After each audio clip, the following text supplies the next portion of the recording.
Кутмандуу кеч, урматтуу телекөрүүчүлөр, эфирде тууралык программасы кайрадан студияда сиздер менен мен Мурат Жолукеев. Ал эми бүгүнкү биздин темабыз жан дүйнө тууралуу болмокчу. Ал жөнүндө кененирээк маалымат берүү үчүн атайын студиябызга кадырлуу мейманды чакырдык элек. Уруксат берсеңиздер сиздерди тааныштырып өтөйүн. Бул Жусупова Бүбүлкан Чүй облустук мектеп гимназиясынын директору. Бүбүлкан же, студиябызга кош келиптирсиз. Саламатсызбы? Биринчи эле суроом сизге ушул жан дүйнө деген эмнени түшүндүрөт дегенди билгим келет да. Жан дүйнө бул адамдын ичиндеги көкүрөгүндөгү ой болобу, сезим болобу, ушул оюнда каптап турган нерсе да, оюнда болуп турган нерсе. Анан кийин жарык жашоого адам жаралгандан кийин биз деген сөзсүз туура жашоого умтулушубуз керек экен. Туура жашоо үчүн, негиздүү жашоо үчүн жан дүйнөнү тазалап, жан дүйнөлү көрктөп, сурулап турушубуз керек экен. Бул абдан адамга керектүү. Эми кантип мынакей тазалап турушубуз керектүү? Кантип тазаласак болот жан дүйнөбүздү ушундан баштасак? Жан дүйнөгө эң эле керектүү бул деген мээрим, сүйүү, сезим экен.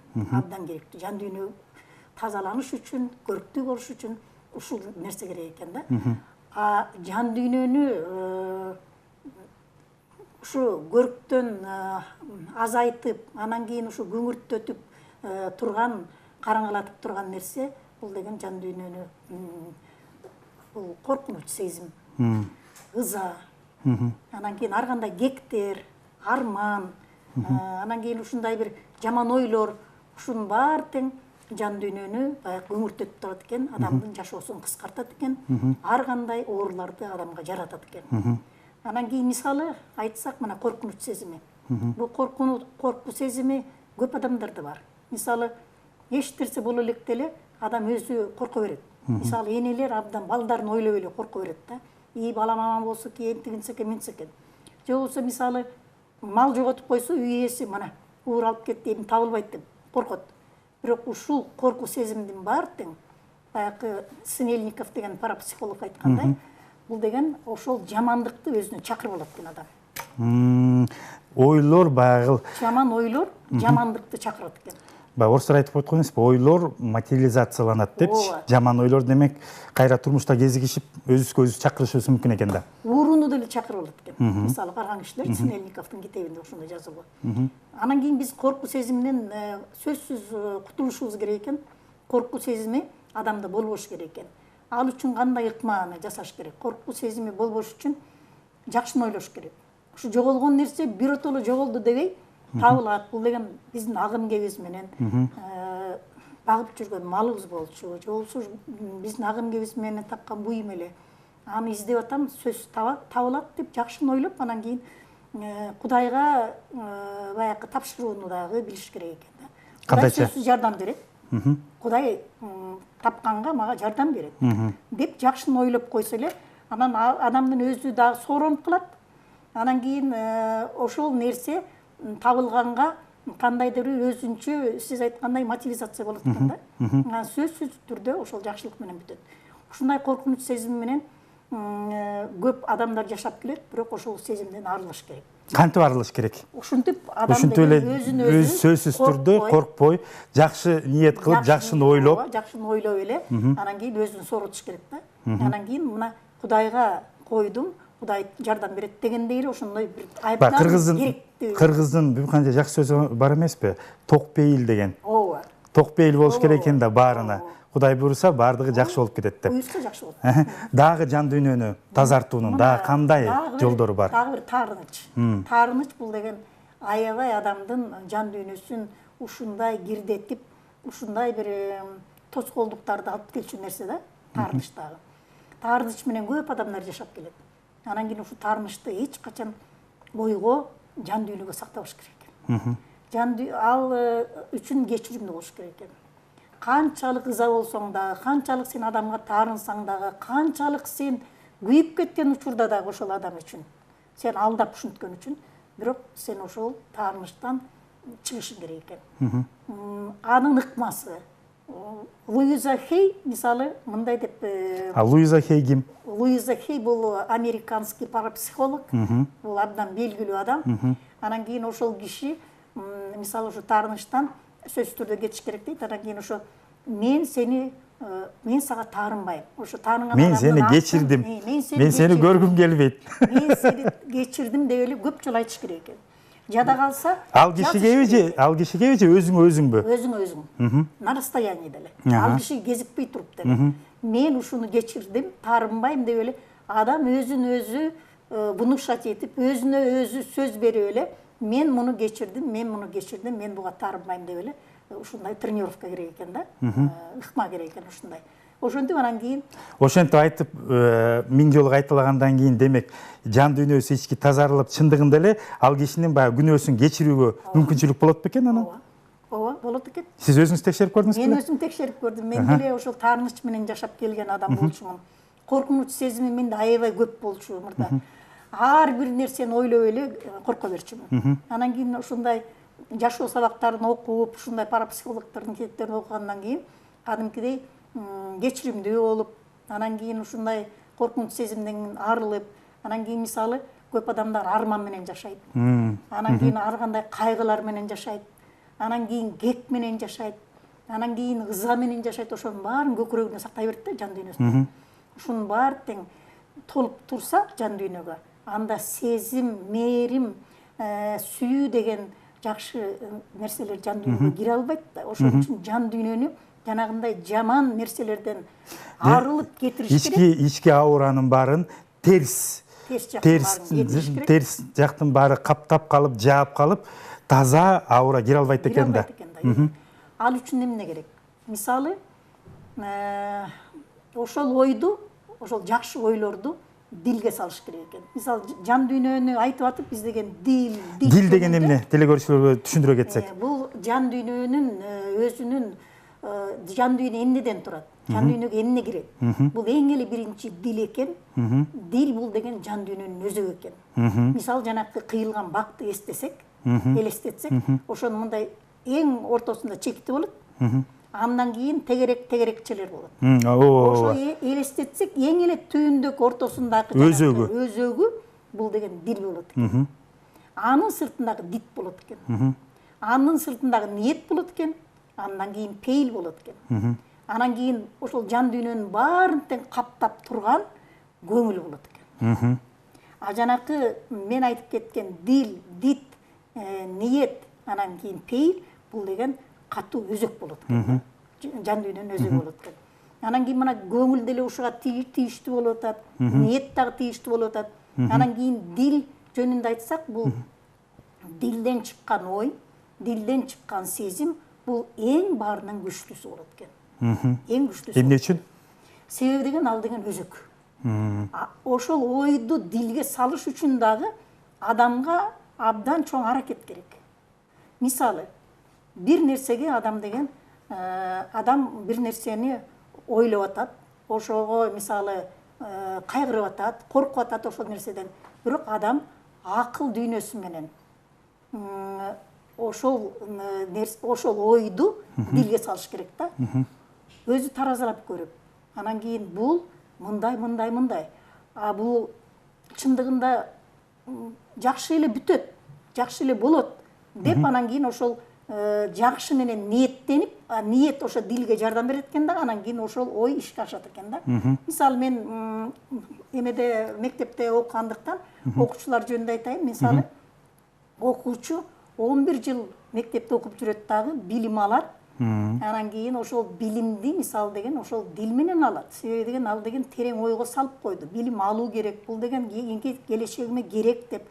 Анан кийин ошо билим алып окууну бүткөндөн кийин ал деген сөзсүз түрдө мен жакшы окуу жайын өтөйүн, анан кийин мен жакшы профессияга ээ болоюн дейт.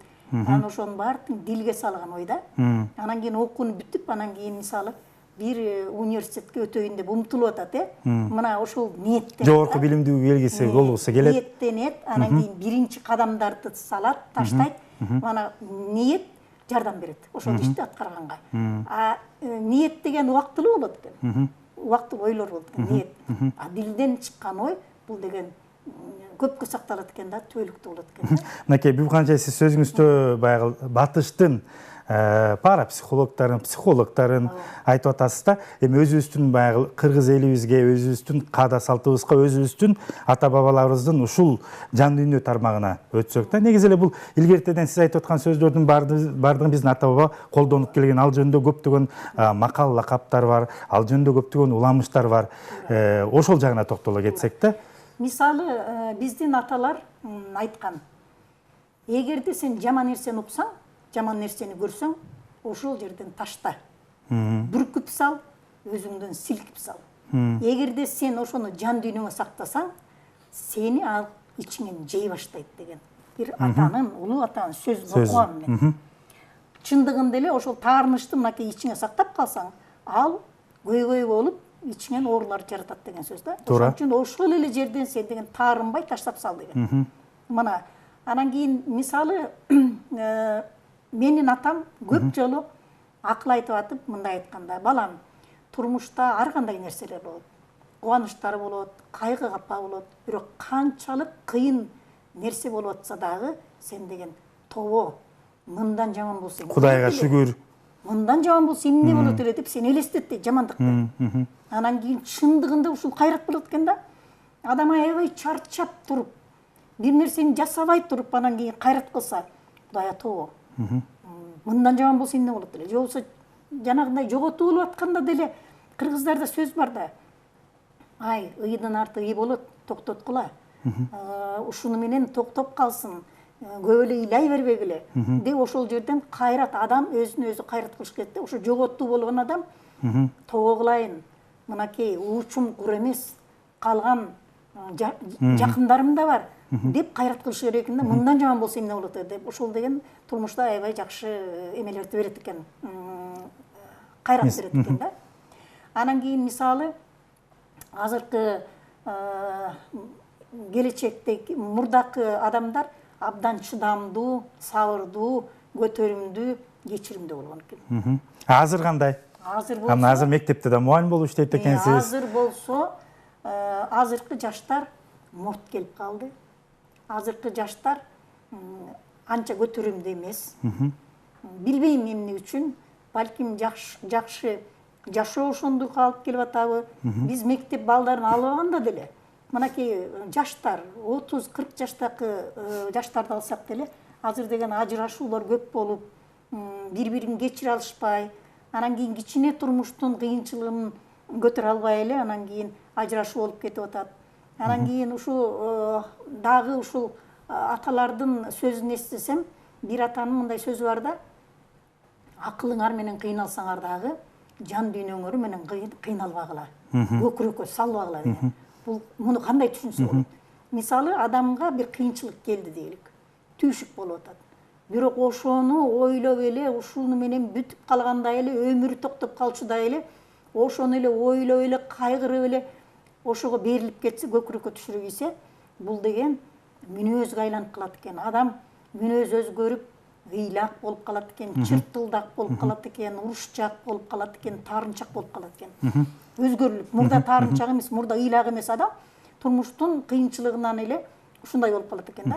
А илгерки адамдар деген канчалык деген согуштар болгон, канчалык деген жоготуулар болгон. Кыйын кезеңдердин баштарынан да өткөргөн да. Биз мындай мурт болгон эмеспиз. Биз деген кайраттуу болгонбуз деген сөздөрдү. Мынакей Бүкөн эже айтып атасыз, мынакей азыркы көйгөйлөрдү, азыркы жаштарды, азыркы коомдогу жан дүйнөнүн бөлөк нукка бурулуп кеткенин да. Эми ушуну кандайдыр бир сиз айтып аткан эле баягы жакшы тарапка, позитивке буруу үчүн эмне иштерди кылышыбыз керек? Адам өзүн өзү ушу билим алыш керек да, сөзсүз түрдө. Кандай билимди алыш керек? Мынакей акыл билими да бар, жан дүйнө билими да бар.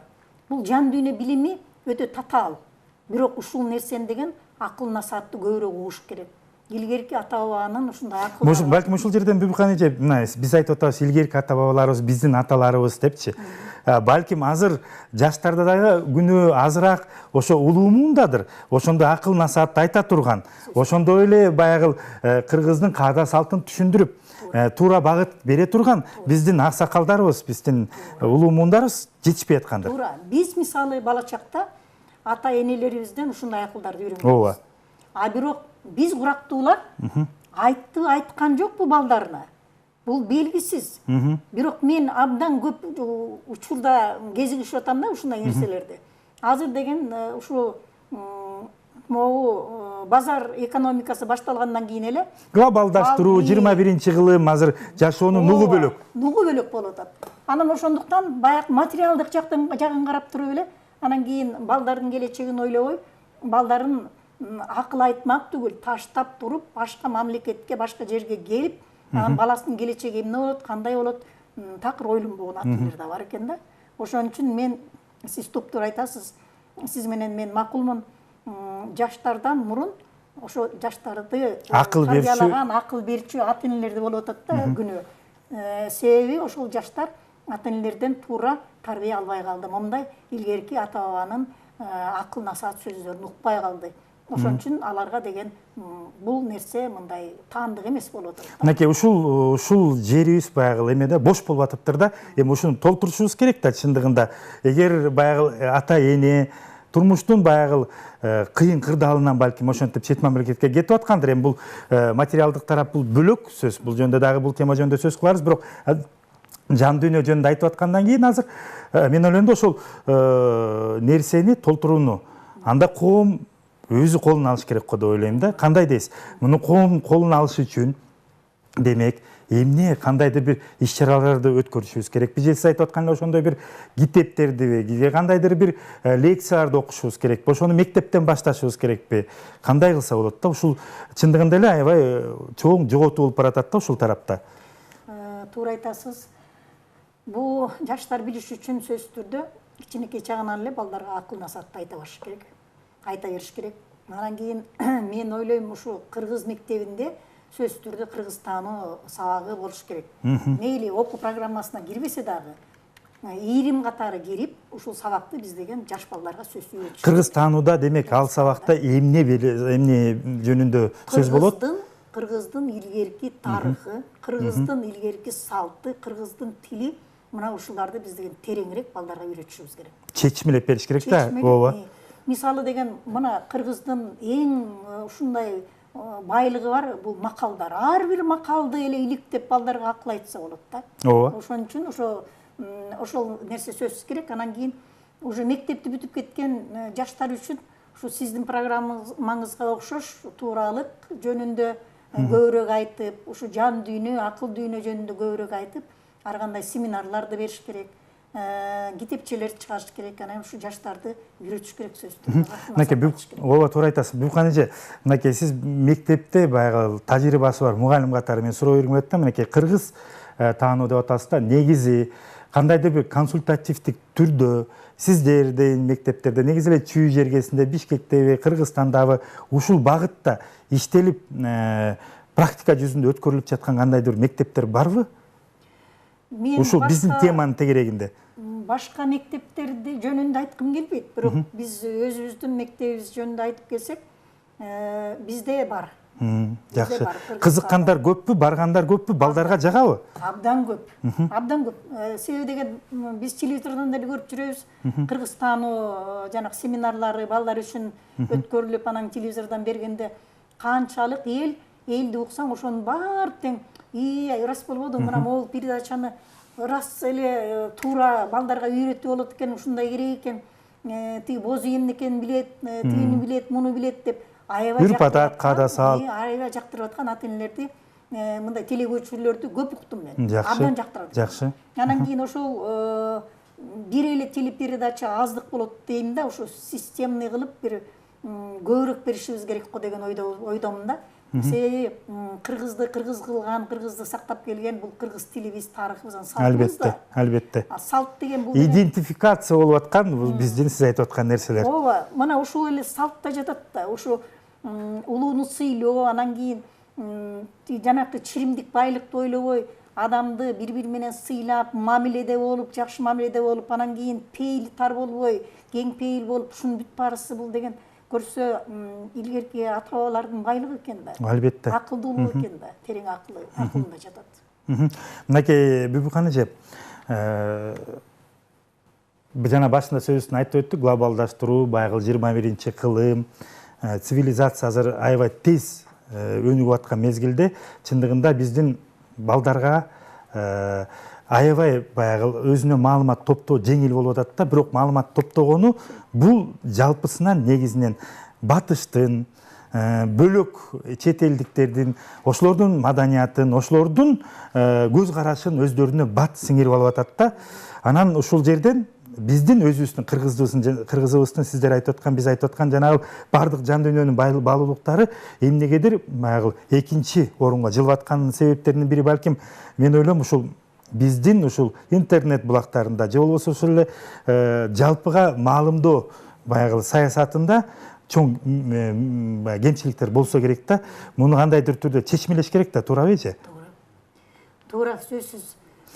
Демек интернет жана булактарында же болбосо жанагындай ушундай азыр баягы китепти таратып койсоң, китепти окуучу балалар үйүнө барып окуйбу, окубайбы, бул чоң суроо. Чынын айтканда, менин да кыздарым бар, меники да балдарым мектепте окуйт, мен көрүп атамын. Китепти таштап коюшат экен, балким аларга кандайдыр бир кызыктуу түрдө ошо 21-жылдын талабына жараша дискттерди чыгарып, ошолорго баягы кызыктуу, өздөрүнө жагымдуу сиңирип ала тургандай кылып материалды чыгарыш керек го деп ойлойм. Туура. Интернетте азыр жаштар көп окуйт, ошо интернеттерге ар кандай ыкмаларды жазып, анан кийин ар кандай информацияларды жиберген. Бул ушу жаштарга көбүрөөк тезирээк жетет деген ойдомун, сиз менен макулмун. Себеби былтыр деген интернетке чыкты да, Япон эли эмне үчүн көп жашайт. Анан кийин бул суроого алар кийин жооп берип атат да. Көрсө деген алар деген жана балыкты көбүрөөк жегенден эмес, алар деген оюн тазалагандан экен. Таза ой, анан кийин өзлөрүнүн баалуулугун сактап, бири-бири менен жакшы мамиледе болуп, анан кийин сыйлап, бири-бирине ушундай жакшы сөздөрдү айткан үчүн алар деген көп жашайт экен. Азыркы учурда Японияда 100дөн ашкан кишинин саны 50 миңден ашып экен да. Бунун баары тең ушу таза ой менен жетиптир да. Алар көрсө, ушу бала деген тетиги 4-5 жаштан баштап эле ойду кандай тазалаш керек ошону үйрөтөт экен. Жок деген сөздү такыр айттырбайт экен. Жаман сөздөрдү лексикондон алып коюшат экен. Только бири-бирине жакшылык каалап эле, жүгүнүп эле, гүлүп эле, жайнап эле, анан кийин ушундай учурашып турат. Кылымдарды тааныбаганына да. Кылымдарды карыткан баягы каада салтын сактап келатышат десеңиздер болот да. Эми өнүккөн дүйнөдөгү эң алдыңкы мамлекеттердин бири да. Анан кийин көрсө, мына ошону деген интернеттен окудук биз. Демек жаштар деле окуду, Анан кийин мен ошо мектебимдеки балдарга айтам да, кантип ойду тазалаш керек. Жанагы жан дүйнөнү тазалаганга деле бул ой керек. Албетте. Ой менен тазалаш керек. Ойлоносуң да. Ойлонуш керек да, ой тазалаш. Ойдо эч кандай жамандык болбош керек. Жаман нерсени ойлобош керек. Жакшы нерсени гана ойлоп, жакшыны каалап, бири-бирибизге жакшы менен толуктап, ушинтип жакшы тилектерди айтып турушубуз керек да. Бата, тилек, кыргыздын баягы илгерки жакшы сөздөрү. Эгерде адамдын ою, анан дили, анан сөзү бирдей болсо, анда адамдын жашоосунда сөзсүз жакшы өзгөрүү болот деген сөздү мен окудум. Ошон үчүн ой да таза болуш керек. Биринчи ой таза болот, анан кийин жан дүйнө таза болот. Мынакей Бүбүкхан эже, ушул позитивдүү аябай жакшы сөздөр менен биз программабызды аяктасак, себеби убактыбыз да келип калыптыр. Урматтуу эле көрүүчүлөр, сиздер менен бүгүн биз жан дүйнө темасынын тегерегинде тууралык программасында сөз кылдык. Ал эми бүгүн биздин студиябыздын кадырлуу коногу Жусупова Бүбүкхан болду, Чүй облустук мектеп гимназиясынын директору. Эже, убактыңызды бөлүп бизге келгениңиздерге чоң ыраазычылык билдирем. Ушул менен урматтуу теле көрүүчүлөр, биз программабыздын аягына келип жеттик.